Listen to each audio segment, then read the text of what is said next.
Hey heroes and விஜிலண்டிஸ், நான் தான் அவங்க அது டேடல் போனங்க என்னோட சீசன் 2 எபிசோடு 4 பிரேக் டவுன் தான் இந்த வீடியோவில் நான் பார்க்க போகிறோம். ஒரு 74 எபிசோட் வந்துட்டோம். பண்ணிட்டாங்களே, சம்பவம் பண்ணிட்டாங்க. நம்ம லோக்கி ப்ரோ படம் மாதிரி பார்த்தீங்கன்னா வெனசாவை போட்டு தள்ளிட்டாங்க. வெனசாவை பார்த்தீங்கன்னா பாவம் போட்டு தள்ளிட்டாங்க. இந்த எபிசோட என்னென்னலாம் ஆச்சு, அடுத்து என்ன நடக்க போகுது, வெனசாவை செத்ததுக்கு அப்புறம் நம்ம ஃபிஸ்கோட அந்த ரியாக்ஷன் எப்படி இருக்கும், அவள் என்ன ஒரு மிருகமாக மாற போகிறாங்கன்றதை தான் நான் ரொம்ப எதிர்பார்த்துட்ருக்கேன். என்ன ஆக போகிறான்றதை அடுத்த எபிசோட நம்ம பார்க்கலாம். இப்போ நம்ம இதில் பார்ப்போம். ஸோ ஓப்பனிங்கே பார்த்தீங்கன்னா அப்சல்யூட்லி நம்ம புல்ஸை தான் காட்டுறாங்க. புல்ஸை பார்த்தீங்கன்னா காலையிலேயே எந்திரிச்சு எல்லாம் நல்லா சாப்பிட்டு ரெடி ஆகிட்டு ஒர்க் அவுட்லாம் பண்ணிவிட்டு எங்கேயோ பார்த்தீங்கன்னா டே வெளியே கிளம்பிட்டு இருக்கான். அண்ட் அந்த இது ஆக்சுவலி பார்த்தீங்கன்னா நம்ம புல்ஸைக்கு ஒரு ஓசிடியுமே இருக்குது. அவன் அந்தளவுக்கு ஓசிடியாக இருக்கான் அப்படின்றதையுமே காட்டியிருந்திருக்காங்க. அண்ட் பார்த்தீங்கன்னா பெட்டெல்லாம் நல்லா க்ளீன் பண்ணி வச்சுட்டு அண்ட் அந்த பார்த்தீங்கன்னா பேனில் எண்ணெய் ஊற்றும் போது கூட அந்த புல்ஸை ஷேப்பில் தான் ஊற்றுவாப்பில். ஊற்றி நல்லா 2 முட்டையை உடச்சி ஊற்றி சாப்பிட்டு அங்கேருந்து வெளியே வந்துட்டு பார்த்தீங்கன்னா ஆக்சுவலி ஒரு பூனைக்குமே சாப்பாடு கொடுப்பாப்பில். ஆப்போசிட் வீட்டில் ஒரு லேடி இருந்துட்டு இருப்பாங்க. ஆக்சுவலி பார்த்தீங்கன்னா அவங்க தான் அந்த வீட்டு ஓனர் போல். நீ ரொம்ப நல்ல பையனாக்கியடா அப்படின்ற மாதிரி பார்த்தீங்கன்னா சொல்லிட்டு போயிருப்பாங்க. ஏம்மா அவனை பற்றி தெரியாமல் பேசிக்கிட்டு இருக்கம்மா, கொலகார பையன். அண்ட் அந்த பையன் ஆக்சுவலி பார்த்தீங்கன்னா புல்ஸை வந்துட்டு அவங்க டோனி அப்படின்னு சொல்லி கூப்பிட்டுருப்பாங்க. டோனின்றது பார்த்தீங்கன்னா அப்சல்யூட்லி அவன் பேர் கிடையாது, ஃபேக் நேம் எடுத்து தான் தங்கியிருக்கான். ஒரு நம்ம டோனி ஸ்டார்க்கை பார்த்து டோனின்னு பேர் வச்சுருந்துருப்பானோ. டெக்னிக்கலி பார்த்தீங்கன்னா இது இப்போ எம்சியூக்குள்ளே தான் வந்துகிட்டு இருக்கு. ஸோ அதனால் பார்த்தீங்கன்னா இப்போ அவனை டோனி அப்படின்ற பேர் அதை பார்த்து வச்சுருந்துருக்கலாம். அண்ட் இப்போ டேரெக்டாக பார்த்தீங்கன்னா ஒரு கடையில் போய் அவன் மில்க் ஷேக் குடிச்சிட்டு இருக்கான். மில்க் ஷேக் சாப்பிட்லாம் அப்படின்னு சொல்லி சாப்பிட்டு அங்கேருந்து பார்த்தீங்கன்னா அந்த ஏவிடிஎஃப் ஆன்டி விஜிலன்சி டாஸ்க் ஃபோர்ஸ்க்கு ஃபோன் பண்ணி சொல்லிட்டு இருக்கான். இங்கே தான் நான் ஒரு கடையில் ஆக்சுவலி இருந்துகிட்ருக்கேன். இந்த இடத்துல பார்த்தீங்கன்னா நம்ம ஃப்ராங்க் கேசல் இருக்கான், ஐ மீன் பனிஷர் இருக்கான் அப்படின்னு சொல்லி ஏவிடிஎஃப் ஹாட்லைனுக்கு கால் பண்ணி சொல்லிடுறான். பிக்காலி கால் பண்ணி விட்டியாடா அப்படின்ற மாதிரி அவங்க வந்து பார்க்கும்போது அவங்க எல்லாருமே இவனை வந்து பார்த்துறாங்க. பயபில் அதுக்குள்ளே பார்த்தீங்கன்னா பக்கத்தில் டூத் பிக்கை எடுத்து வச்சு இவனால் எல்லாத்தையுமே வெப்பனாக மாற்ற முடியும். ஸோ பல்லுக்கு குச்சியை கூட பார்த்தீங்கன்னா எடுத்து வச்சு வெப்பனாக மாற்றிடுவான். அங்கே இருக்கிறவங்கலாம் உள்ளே வரும்போது இவன் கேஷுவலாக உட்காந்துருக்கிறத பார்த்துட்டு அண்ட் சுற்றி இருக்கிற எல்லாருமே அவங்க வெப்பன்ஸ் எடுக்கும்போது இவன் எல்லாத்தையும் டக்குன்னு போட்டு தள்ளிடுவான். அண்ட் அங்கே இருக்கிற ஒருத்தர் பார்த்தீங்கன்னா அவன் புல்ஸை தான் இங்கே வந்திருக்கான் அப்படின்னு சொல்லி முடிச்சதுக்கு அப்புறம் தான் போட்டு தள்ளுவான். ஏன்னா இவன் கிட்டத்தட்ட ஒரு ஸ்டேட்மெண்ட் கொடுக்க தான் ட்ரை பண்ணிட்டு இருக்கான். நான் தான் இங்கே வந்து எல்லாத்தையும் கொன்னேன், என்னடா பண்ணுவீங்க அப்படின்ற மாதிரி. அவங்களுக்கு பார்த்தீங்கன்னா தான் கொன்னன்றதை எல்லாத்தையும் சொல்ல வைக்கிறதுக்காகவே அப்படி ஒரு வேலையை பார்த்துருக்கான். அண்ட் உள்ளே வந்தவங்க எல்லாத்தையுமே கொண்டுட்டு பக்கத்தில் ஒரு நாய் இருக்கும். அந்த நாயையுமே பார்த்துட்டு டேய் நாயெல்லாம் இங்கே கொண்டு வரக்கூடாதா, இது எவ்வளோ அன்சானிட்டரி தெரியுமா அப்படின்னு சொல்லியிருப்பான். டேய் சுற்றி அவ்வளோ டெட் பாடி விழுந்துருக்குடா, அதெல்லாம் அன்சானிட்டரி இல்லை, இதுதான் உனக்கு அன்சானிட்டரியாக இருக்கா. அண்ட் பார்த்தீங்கன்னா அங்கே இருக்கிற ஒருத்தரையுமே போட்டு தள்ளிட்டு பக்கத்தில் இந்த சாஸ் பாட்டில் எடுத்து அங்கத்தில் புல்ஸை சிம்பிளை வரைஞ்சி விட்டு போயிருப்பான். அப்சல்யூட்லி நான் தான் கொலை பண்ணன்றதை எல்லாத்துக்கும் தெரியணுன்றதுக்காகவே பண்ணியிருக்கான். அண்ட் அடுத்து பார்த்தீங்கன்னா ஆக்சுவலி அந்த ஏவிடிஎஃப் அந்த ரெட்டூக்கில் எல்லாத்தையும் அரெஸ்ட் பண்ணி வச்சுருந்தாங்கல்ல. ஸோ அங்கேருந்து எடுத்துகிட்டு வந்தாங்க எல்லாத்தையுமே பார்த்தீங்கன்னா அவங்க எப்படியோ எடுத்து வச்சுட்டு அவங்ககிட்ட இப்போ வாக்குமூலம் வாங்கிட்டு இருக்காங்க. ஸோ அது ஒரு வீடியோ டெப்பாக ரெக்கார்ட் பண்ணி நம்ம பிபி ரிப்போர்ட்டுக்கு அனுப்பிச்சு வைக்கலாம் அப்படின்றதா இப்போ அவங்களோட பிளான். அந்த இடத்துல பார்த்தீங்கன்னா ஸ்வாட்ஸ்மேனே காட்டுறாங்க. மனுஷன் போகிற எபிசோடில் நல்லாவே சண்டை போட்டுருப்பாரு. ஸோ இப்போ டேடோலையுமே பார்த்தீங்கன்னா என் கூட ஜாயின் பண்ணிக்கிறேன் அப்படின்னு கேட்க, சாரிப்பா எனக்கு வயசாகி போச்சு, இதுக்கப்புறம்லாம் என்னால் வந்து சண்டை போட முடியாது, நான் என் பேங்க் அக்கௌண்ட் நம்பர் வேணால் கொடுத்துட்டு போகிறேன், அதில் இருக்கிறத நீ என்ன வேணால் யூஸ் பண்ணிக்க அப்படின்ற மாதிரி சொல்லி அக்கௌண்ட் நம்பர் கொடுத்துட்டு போயிருப்பாரு. சே நான் ஸ்வாட்ஸ்மேன் இன்னுமே பார்க்கணும்னு நினச்சேங்க. இந்த மனுஷன் 5 வருஷமாக கிட்டத்தட்ட எல்சியூக்குள்ளே வந்து எல்சியூனே வருது எம்சியூக்குள்ளே வந்து. ஸோ எம்சியூவில் பார்த்தீங்கன்னா எபிசோட்லி நம்ம ஹாக்கையில் தான் ஒரு ஃபஸ்ட்டாக பார்த்துருப்போம். அங்கேயும் ஒரு மிஸ்ட்ரி ஸ்கேட்டர் தான் காட்டியிருப்பாங்க. இந்த மனுஷனை இங்கேயுமே பார்த்தீங்கன்னா நல்லா சண்டை போட வச்சிருக்காங்க. இவருக்கு இன்னும் நிறைய ஸ்க்ரீன் டைம் கொடுக்கணுங்க, நிறைய கொடுத்து ஒரு நல்ல கேரக்டர் பில்ட் பண்ணால் நல்லாயிருக்கும். பார்ப்போம் இருங்க திரும்ப எபிசோட் கடைசி கிளைமேக்ஸில் என்ன திரும்ப வருவார் அப்படின்னு சொல்லி. ஸோ இப்போ அந்த ரெக்கார்ட் பண்ணது எல்லாத்தையும் பார்த்தீங்கன்னா SD கார்டை கொண்டு போய் பிபி கிட்ட கொடுக்கணும் அப்படின்னு சொல்லும்போது நான் கொண்டு போய் கொடுக்குறேன் அப்படின்னு ஏஞ்சலா கொண்டு போயிருந்திருப்பா. ஸோ இதோட பிரச்சனை என்னன்னு தெரியல, இந்த ரெஸ்பான்சிபிலிட்டி நீ தாங்க ரெடியா அப்படின்னு சொல்லும்போது நான் கண்டிப்பாக ரெடியாக தான் இருக்கேன் அப்படின்னு பார்த்தீங்கன்னா கழுத்தில் இருக்கிற அந்த ஒயிட் டைகர் லாக்கிட்ட பார்த்துட்டு சொல்லியிருந்திருப்பாரு. With the great power the come ரெஸ்பான்சிபிலிட்டின்ற மாதிரி ஒரு டைலாக் சொல்லியிருக்கணுமா, நல்லா இருந்துட்டு இருக்கோம். அண்ட் வெளியே வந்து எவனோ திடீர்னு வர மாதிரி தெரிய யாரான்னு பார்த்தா நம்ம கிறிஸ்டோபர் சாவி, அந்த நார்த்தன் ஸ்டார் கப்பலோட ஃபர்ஸ்ட் மேட் வந்தான். நான் வாக்குமூலம் கொடுக்க வந்திருக்கோம்ப்பா அப்படின்னு சொல்லி அவனுமே இங்கே வந்திருக்கான். அண்ட் இப்போ வெனஸான கிங் பின் பார்த்தீங்கன்னா இப்போ கிங் பின் வெனஸா வந்துட்டு ஊரை விட்டு வெளியே அனுப்ப ட்ரை பண்ணிட்டு இருக்காரு. இப்போ கவர்னர் தான் மீட் பண்ண போயிட்டு இருக்கா. அங்கே போயிட்டு நீ வெளியூருக்கு போயிரு, ஏன்னா இப்போதைக்கு புல்ஸை பார்த்தீங்கன்னா வெனஸாவை தான் கொல்றதுக்காக சுற்றிக்கிட்டு இருக்கான். வெனஸாவை இழந்துடக்கூடாதுன்றதுக்காக தான் வெளியூருக்கு அமைச்சு வச்சுருப்பாரு. ஆனால் எப்படியோ லாஸ்ட்டில் பார்த்தீங்கன்னா அந்த மேட்சுமே பார்க்க வந்திருப்பா. அண்ட் வில்சன் ஃபிஸ்க் நம்ம கிங் பின் தான் இதுக்கெல்லாம் காரணம், அது வெப்பன் சித்திர சொன்னது அவன் தான் அப்படின்ற மாதிரி எப்படியும் நம்ம டேடலுக்குமே பார்த்தீங்கன்னா அவன் வாக்குமூலம் கொடுத்து விட்டான் அந்த பைபிளில். ஸோ இப்போ நான் போய் என்னென்னு செக் பண்ணிட்டு வரேன் அப்படின்னு சொல்லி வெளியே அந்த ஆன்டி விஜிலன்சி டாஸ்க் ஃபோர்ஸ் பார்த்தீங்கன்னா யூனிஃபார்ம் எடுத்துகிட்டு ஒரு போயிருந்திருப்பாரு. சைடில் நம்ம கிறிஸ்டனோட அந்த ஒரு இடத்துக்குள்ளே ஏவிடிஎஃப் மெம்பர்ஸ் எல்லாமே புகுந்து இடத்தையே அடித்து ரகலை பண்ணிக்கிட்டு இருப்பாங்க. லைக் இந்த இடத்துல அவன் ஒழிஞ்சிருக்கான் அந்த ஸ்வாட்ஸ்மேன் அப்படின்ற மாதிரி அவங்க பேசிகிட்டு இருப்பாங்க. இந்த இடத்துல என்னையா ஒளிவு முறைவாக இருக்குது, நான் என்னத்தையும் ஒழிச்சு வச்சிருக்க போகிறேன் அப்படின்னு சொல்லி. ஆனாலும் உள்ளுக்குள்ளே புகுது பார்த்தீங்கன்னா மொத்த இடத்தையுமே அடித்து நொறுக்கிட்டு இருக்காங்க. ஐ மீன் பார்த்தீங்கன்னா பூரா கலைச்சி போட்டுட்டு இருக்காங்க. போகும்போது கூட அங்கே இருக்கிற எல்லாத்தையுமே உடச்சி தள்ளிட்டு தான் போயிருந்திருப்பாங்க. எல்லாம் பார்த்தீங்கன்னா இவங்க எந்த அளவுக்கு ஒரு அட்லியம் பண்ணுறாங்க அப்படின்றத நமக்கு இந்த சீன்லேயே காட்டியிருப்பாங்க. அண்ட் அடுத்து சார்ல்ஸையுமே காட்டியிருப்பாங்க. சார்ல்ஸ் நம்ம ஆல்ரெடி பார்த்துருப்போம், நம்ம வேலை அமிச்சாலுமே மிஷன் பண்ணியிருப்பாங்க. இப்போ அவன் அந்த வெப்பன்ஸ் மேலே தான் உட்காந்துட்டு இருப்பான். இந்த வெப்பன்ஸ்லாம் எப்பயோ வெளியூருக்கு போயிருக்க வேண்டியது, இது ஏன்டா இன்னும் இங்கேயே இருக்க அப்படியே பேசிகிட்டு இருப்பான். அண்ட் கொஞ்சம் ஓவர் திமிராக தான் பேசிகிட்டு இருப்பான். அவன் காக்கினஸை இங்கேயுமே காட்டுவான். ஆனால் அதெல்லாம் என்கிட்ட நீ காட்டாத, என்கிட்டலாம் ஒழுங்காக பேசணும் அப்படின்னு சொல்லி பக் வெப்பன் எடுக்கும்போது என்கிட்டயே வெப்பன் இருக்கடா அப்படின்னு சார்ல்ஸ் அவனுங்களாம் கூப்பிடுவான். பட் பக் பார்த்தீங்கன்னா டக்குன்னு கன் எடுத்து அவங்க 2 பேத்தையுமே போட்டு தள்ளிடுவான். சார்ல்ஸையுமே எய்ம் பண்ணிடுவான். ஒரு செகண்ட் சார்ல்ஸ் பார்த்தீங்கன்னா கேஷுவலாக மாதிரி தெரிஞ்சாலும் என்னடா டக்குன்னு கன் வச்சிட்டேன் அப்படின்ற அந்த ஒரு ரியாக்ஷனையுமே நம்ம பார்க்கலாம். ஸோ இந்த பக்கு இந்த பைபிள் ஏதாங்க யாருன்னு தெரில, சரியான ஆளாக இருக்கான். இவனுக்குமே ஒரு நல்ல ஸ்க்ரீன் டைம் கொடுத்தா நல்லா இருந்துட்டுருக்கோம். நல்ல கேரக்டர்ஸ்லாம் கொஞ்சம் மிஸ்டீஸாக மாதிரி காட்டுறாங்க. ஆனால் அடுத்ததுலேயே அவங்க ரொம்ப அட்டர் யூஸ் பண்ணிடுறாங்க. அண்ட் இப்போ வெனஸா கவர்னர் தான் மீட் பண்ண போயிட்டுருக்கா. ஸோ அந்த பார்த்தீங்கன்னா என் ஹஸ்பண்ட் வந்துட்டு இந்த ஊருக்கு நல்லதாக தான் பண்ண ட்ரை பண்ணிட்டு இருக்காரு. அவர் மெத்தட் வேணால் ரொம்ப ரூத்லெஸ்ஸாக இருக்கலாம், ஆனால் அவர் நல்லதாக தான் பண்ண ட்ரை பண்ணுறாரு அப்படின்னு சொல்லி எப்படியோ பார்த்தீங்கன்னா அந்த இடத்துலேருந்து அவங்ககிட்ட ஒரு அப்ரூவலை வாங்கிட்டு போயிட்டுருக்காங்க.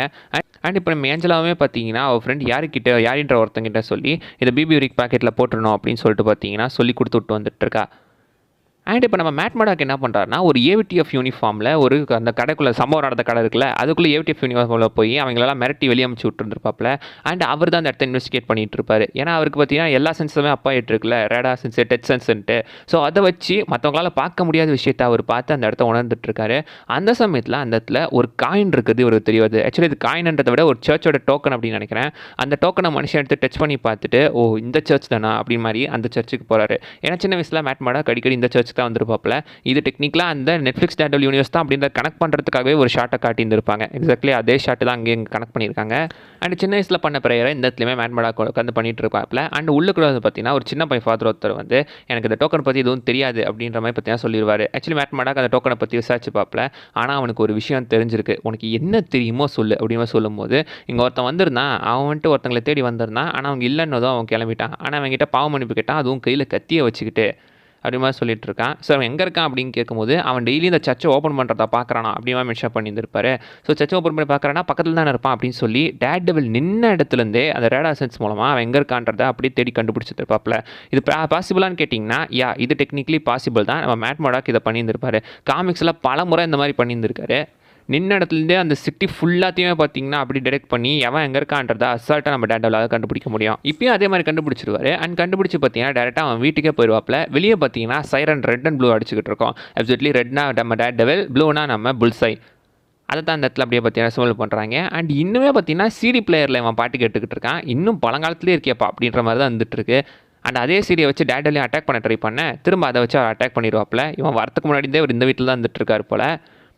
அண்ட் அந்த ரெட் அண்ட் ப்ளூ சொல்லும்போது தான் எனக்கு ஞாபகம் வந்துச்சு. இந்த சீரிஸில் ஆக்சுவலி இன்ட்ரோவே பார்த்தீங்கன்னா ப்ளூ கலரில் தான் வந்துட்டு இருக்கோம். அந்த மார்வல் இன்ட்ரோவே ப்ளூ கலரில் தான் காட்டியிருந்திருப்பாங்க.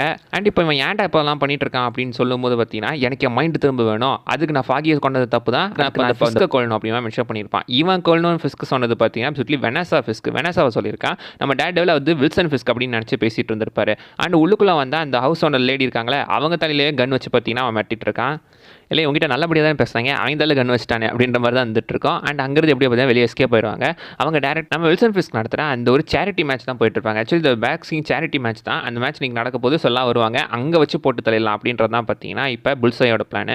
அண்ட் இப்போ கிறிஸ்டபர் சாவி கிட்ட ஆக்சுவலி பார்த்தீங்கன்னா அந்த வாக்குமூலத்தை வாங்கியிருப்பாங்கல்ல, வாங்கி எல்லாத்தையுமே எடுத்துருப்பாங்க. அண்ட் இந்த பக்கம் பார்த்தீங்கன்னா நம்ம பிபி யூரிக்கும் டேனியலும் சேர்ந்து அந்த மேட்சை பார்க்கறதுக்காக போயிருந்துருப்பாங்களா. அந்த இடத்துல எப்படியும் நம்ம யாரி பார்த்தீங்கன்னா பிபி யூரிக் பாக்கெட்டில் அந்த எஸ்டி கார்டை போட்டு வந்துடுவான். அண்ட் இப்போ வில்சன் ஃபிஸ்க்குமே மேட்ச்சுக்கு ரெடி ஆகிட்டு இருப்பாப்ல. அப்போ பக்குக்கு ஒரு கால் வரும். அந்த கால் இது ரொம்ப முக்கியமான கால் போல், நீ போய் என்ன அட்டன் பண்ணிடுவா அப்படின்னு சொல்லி அவனை அமுச்சு விட்டுருப்பாரு.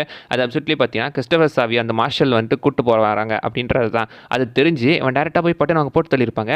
இவனுக்கு யார் இந்த இன்ஃபர்மேஷனை கொடுத்தாங்க அப்படின்றது இப்போதைக்கு தெரியல. இவனுக்கு எப்படி இந்த இன்ஃபர்மேஷன் தெரியும், யார் கொடுத்தா, எதன் மூலமாக அவனுக்கு தெரிஞ்சிருக்கும் அப்படின்றது தெரியல. பட் எப்படியோ பார்த்தீங்கன்னா எனக்கு தெரிஞ்சு அங்கே போய் அவனையுமே போட்டு தள்ளிட்டு வந்திருப்பான். ஆக்சுவலி செத்தானான்ற மாதிரி நம்ம கண்ணில் காட்டல வச்சு ட்ரெய்லரில் ஒரு ஷார்ட் காட்டியிருந்திருப்பாங்க. நம்ம டேனியலும் பக்கும் சேர்ந்து ஒரு கார் டிக்கி ஓப்பன் பண்ணுற மாதிரி. ஒருவேளை அந்த சாவியோட டெட் பாடி தான் அந்த வண்டியில் வச்சிருப்பாங்களோ, இல்லை ஒருவேளை உயிரோட வச்சிருந்திருக்கானோ, ஏன்னா சுட்டு சாகிற மாதிரி நம்ம கண்ணில் காட்டல. ஸோ ப்ராபப்ளி கிறிஸ்டபர் சாவி இன்னும் உயிரோட இருக்கலாம், அவனை தான் அந்த கார் டிக்கியில் வச்சு கூட தூக்கிட்டு வந்திருக்கலாம். அண்ட் இப்போ ஃபாக்வெல் ஜிம்மில் பார்த்தீங்கன்னா மேட்சுமே நடந்துகிட்டு இருக்கு. அந்த இடத்துல ஆக்சுவலி பார்த்தீங்கன்னா பிபி யூரிக்கு அவன் நம்ம வில்சன் ஃபிஸ்கோட அந்த ஒரு ஹெட் வாபிள் பொம்மையை கொண்டாந்து கொடுப்பான். இதே மாதிரி ஒரு பொம்மையை அந்த தலையை போட்டு தான் பார்த்தீங்கன்னா பிபி யூரிக்குமே வில்சனை மார்க் பண்ணிக்கிட்டு இருப்பா. அண்ட் இப்போ மேட்சுமே ஸ்டார்ட் ஆகிட்டு இருக்கு. ரெண்டு பேர் சண்டை போடுறாங்க. ஆரம்பத்துலேருந்தே நம்ம வில்சன் ஃபிஸ்க் பயங்கரமாக டாமினேட் பண்ணுவார். அவர் இந்த மவுத் கார்டுமே போட மாட்டார். அவன் என் மேலே ஒரு அடி பட மாட்டான் அப்படி மாதிரி சொல்லிட்டு தான் போயிருப்பாரு. சொன்ன மாதிரியே பார்த்தீங்கன்னா ஒரு அடி கூட பட்டிருக்காது. நம்ம நம்ம வில்சன் தான் போட்டு அவனை அடி பொழந்துக்கிட்டு இருப்பாப்ல. பட் சண்டையில் ஒரு கட்டத்தில் பார்த்தீங்கன்னா வெனஸாவே குறுக்க வந்துடுவா. அதுவும் ஒயிட் ட்ரெஸ் போட்டு வந்திருக்கா. ஒரு மேட்சிங்காக போட்டு வந்துட்டு இருக்காங்களா என்னவோ, நீ நேரத்துக்கு வந்திருக்க கூடாது அப்படி மாதிரி பார்த்துட்டு இருக்க. அந்த டிஸ்ட்ராக்ஷனில் பார்த்தீங்கன்னா ஆப்போசிட்டில் இருக்கிற பாக்ஸர் அவர் ஒரு அடி போட்டுறான். என்ன அடிச்சிட்டா அப்படின்னு சொல்லி 2 அடியில் பார்த்தீங்கன்னா அவனை போட்டு நாக் அவுட் பண்ணிட்டாப்ல வில்சன் ஃபிஸ்க்கு. லிட்டரலாக பார்த்தீங்கன்னா அவன் அதே இடத்துல செத்து இருக்கணுங்க. அடிக்கு பொழைச்சிருக்கிறதுக்கு வாய்ப்பு ரொம்ப கம்மி. ரத்தம்லாம் தெரிக்கிற அளவுக்கு பார்த்தீங்கன்னா கீழே விழுந்து நாக் அவுட் ஆகியிருந்திருப்பான். பொழைச்சிருப்பானான்றது டவுட்டு தான். அங்கேயே பார்த்தீங்கன்னா நம்ம ஜெயிச்சிட்டோம் அப்படின்னு சொல்லி வெற்றி குறி காட்டுறதுக்காக வெனஸா பார்த்தீங்கன்னா கிஸ் பண்ண வர அந்த இடத்துல இப்போ கரெக்டாக புல்சைமும் வந்துடுறான். புல்சை வந்துட்டு அங்கே இருக்கிற ஏடிஎஃப் மெம்பர்ஸு மப்டியில் இருக்கிறவங்கள கூட எல்லாத்தையுமே பார்த்தீங்கன்னா போட்டு தள்ளிட்டு அவங்க எல்லாத்தையும் பார்த்து வெனஸா ஃபிஸ்கை கொள்றதுக்காக வந்துருப்பானா. அப்போ அவங்க கையில் கன்று கத்திலாம் இருந்துச்சு. அதை விட்டு கீழே இருந்த அந்த ஒரு பார்த்தீங்கன்னா ஒரு சின்ன கிறிஸ்டல் பொம்மை, ஆக்சுவலி இதை முன்னாடியே பார்த்தீங்கன்னா அவன் காட்டியிருந்திருப்பான். அந்த கிறிஸ்டல் பொம்மை நடுவில் பார்த்தீங்கன்னா வில்சன் ஃபிஸ்கோட தலையும் சைடில் அந்த சிட்டியெல்லாம் வந்துட்டு இருக்கும். ஸோ வில்சன் ஃபிஸ்க் தான் நடுவில் அந்த சிட்டியில் இருக்கான் அப்படின்ற மாதிரி பார்த்தீங்கன்னா காட்டியிருந்திருக்காங்க. அண்ட் அதை தூக்கி அடிப்பான். ஏன் அதை தூக்கி அடித்தான் அப்படின்னு தெரியல. ஒரு வேளை பார்த்தீங்கன்னா இவன் பிளான் பண்ணி தான் தூக்கி அடிச்சிருப்பானோ, இவன் இந்த பெல்ட்டில் அடிக்கிறான்னு தெரிஞ்சு வில்சனே பார்த்தீங்கன்னா பெல்ட் வச்சு அதை தடுத்து இருந்திருப்பான்.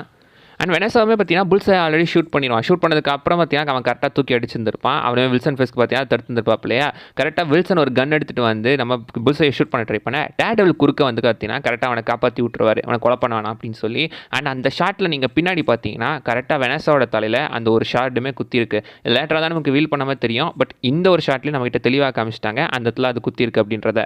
அண்ட் இப்போ தான் இந்த மீம்ஸ் எல்லாம் பார்த்தேன். ஆக்சுவலி பார்த்தீங்கன்னா அவங்க 2 பேரும் இறங்கி ஓடிட்டு இருப்பாங்களே, அந்த சமயத்தில் நீங்கள் சைடில் பாருங்களேன், யாரோ ஒருத்தன் சின்னதாக கண்ணு வச்சுக்கிட்டு பார்க்குற மாதிரியே தெரியுதுல. ஆக்சுவலி இது ஒரு செட் ப்ராப்பர்ட்டி பிரேக் தான். வாட்சர் பார்த்துக்கிட்டு இருக்காரு அப்படின்ற மாதிரி பார்த்தீங்கன்னா அப்படியே ஒரு பொருளை கிளப்பி விட்டுருந்தாங்க. ஆக்சுவலி இந்த ஷோ ரன்னருமே பார்த்தீங்கன்னா அது ஒரு ஃபன்னாக கன்ஃபார்ம் பண்ணியிருக்காரு. அப்போ அந்த இடத்துல இருக்கிறது வந்து நம்ம இவர் தான், யார் நம்ம வாட்சர் தான் அப்படின்ற மாதிரி மென்ஷன் பண்ணியிருக்காரு.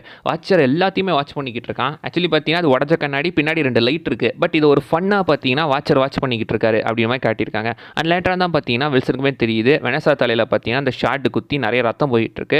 அது ஒயிட் கலர் ட்ரெஸ்ல ரத்தம் படிச்சுக்கிட்டு இருக்கு. எக்ஸாக்ட்லி போன சீசன்லுமே இதே மாதிரி தான் மேட் மாடாக்கு புல்ஸை ஷூட் பண்ணியிருந்திருப்பான். அந்த ரத்தம் நம்ம வில்சன் ஃபிஸ்கோட ட்ரெஸ்ல இருந்துட்டு இருக்கோம். இந்த இடத்துல வெனஸா ஃபிஸ்க் மேலே அந்த அடிப்பட்டது அவன் உடம்பு ஃபுல்லாக இப்போ அந்த ஒயிட் சூட்டில் ரத்தமாக வந்துட்டு இருக்கு. அந்த ரைட்டு கை கூட பார்த்தீங்கன்னா ஆக்சுவலி வந்துட்டு அந்த கை கன் இருக்கும்போது கரெக்டாக அந்த க்ளவுஸ்குள்ளே ஃபிட் ஆகிற மாதிரி காட்டியிருந்தது. சிம்பாலிக்காக என்ன சொல்ல வராங்க அப்படின்றது தெரியல. மேபி வெனஸா செத்துருப்பாலா பொழைச்சிருப்பாலான்றது இன்னும் கன்ஃபார்ம் பண்ணப்படல. ஆக்சுவலி போன ஹாக்கி சீரீஸ்லேயே பார்த்தீங்கன்னா கண்ணில் சூடுவாங்கின கிங் பின்ன பொழைச்சிக்கும் போது இந்த இடத்துல நம்ம வெனஸாவும் பொழைச்சிக்கிறதுக்கான வாய்ப்புகள் இருக்குது. பார்ப்போம் இருங்க அடுத்து என்ன பண்ணுறாங்க அப்படின்றத.